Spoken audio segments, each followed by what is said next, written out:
Hi, Jim Stroud here, reporting for Tribe TV. When it comes to the COVID-19 coronavirus pandemic, here in the United States, things are returning to some kind of normal.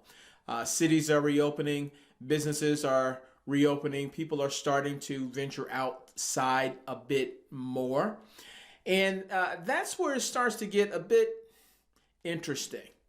Remember when I said this? With so many people working from home, I am reasonably sure companies are reevaluating how much office space they truly need. Well, I don't want to be the one who said, I told you so, but I told you so.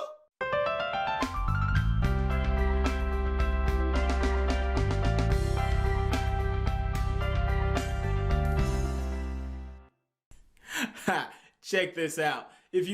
Thank you so much. All right, here's a quote you see it. Okay, here's a quote. Google and Facebook employees were told Thursday that they could stay home until next year. Capital One informed 40,000 workers that they will be out through Labor Day and possibly longer. Amazon is saying October. Nationwide Insurance is moving more aggressively than other firms, shuttering 5 offices around the country and having its 4,000 employees telecommute permanently. The moves reflect the reality that no one is sure how the coronavirus pandemic will evolve. And a bit further down the article, it says this. For many companies which started having employees work from home in March, prolonging the policy is not just a safety measure. It is a pragmatic approach. It is a pragmatic approach that helps workers with young children plan for a difficult summer and gives management time to reconfigure open office plans into something safer. And this is interesting. 2020 remote work research revealed that working from home as a result of the COVID-19 pandemic has only had a 1% reduction on work productivity. And more than 40% of workers would prefer to work remotely full-time in the future. Wow. This is big. We are seeing right before our very eyes the world of work transition from working in an office to working from home, and that being the status quo. Other examples of companies that have one foot on full-time remote working and the other foot on a banana peel are these. You know what? I think I should do these fast because I have so many examples. You guys, okay, hopefully you're cool with that. All right, yeah. Zillow, the largest real estate listing platform in the United States, is allowing its 5,000 employees to work from home until 2021. And here, Nationwide announced a permanent transition, a hybrid work model where they will retain 4 corporate offices, with the majority of their workers continuing to work from home. Here's a quote on this interesting article. Thank you. Okay. We've been investing in our technological capabilities for years, and those investments really paid off when we needed to transition quickly to a 98% work from home model. That 98% work from home model. Nationwide CEO Kurt Walker. Walker? Is that Walker. Sorry, Kurt Walker, if you're watching this. Nationwide CEO Kurt Walker said in a statement, "Our associates and our technology team have proven to us that we can serve our members and partners with extraordinary care, with a large portion of our team working from home." Yeah. Another one, the Barclays, check this one out.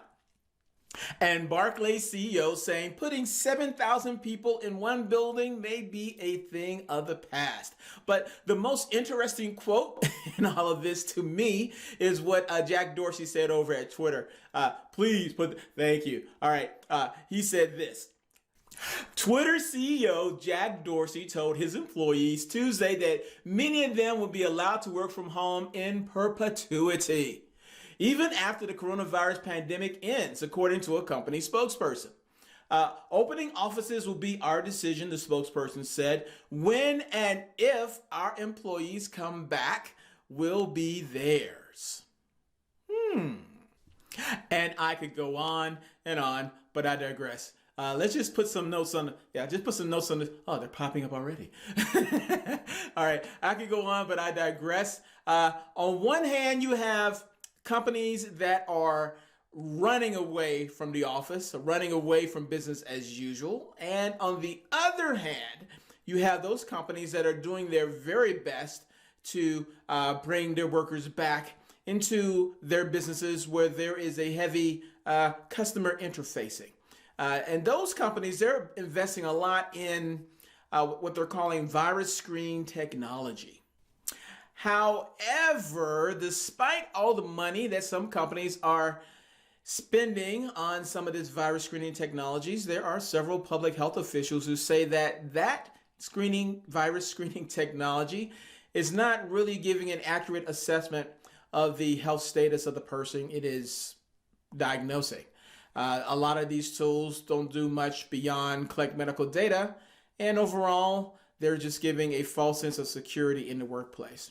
Let me share an interesting quote I read recently. Yes, for the past few weeks, more than 50 scientists have been working diligently to do something that the Food and Drug Administration mostly has not. Verifying that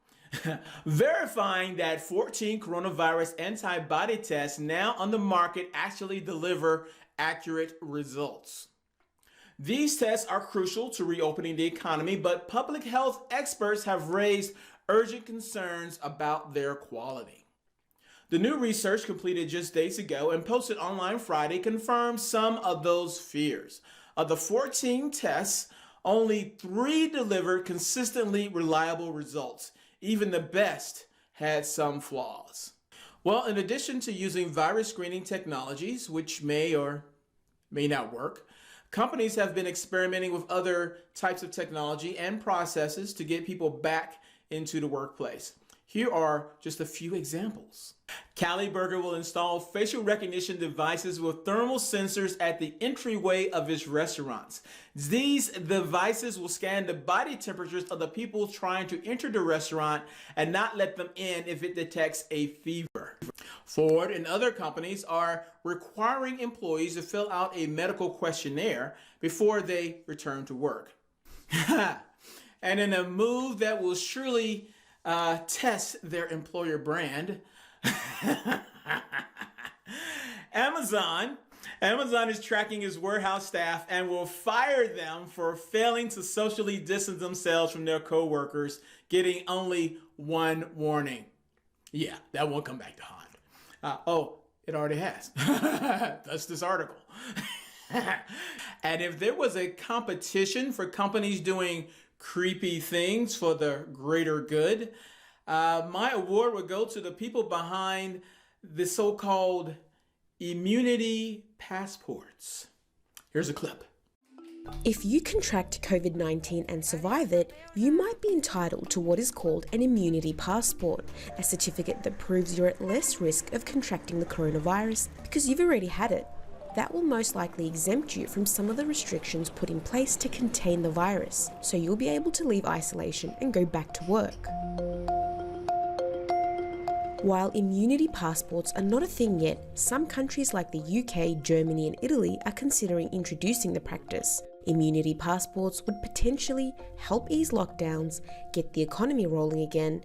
Okay, I will formally go on the record and state that immunity passports are a very bad policy because it invades my privacy and it limits my personal freedoms. At least that's what I think. What do you think? Leave a comment and perhaps you will get a shout out from me in the future. A shout out that might look something like this.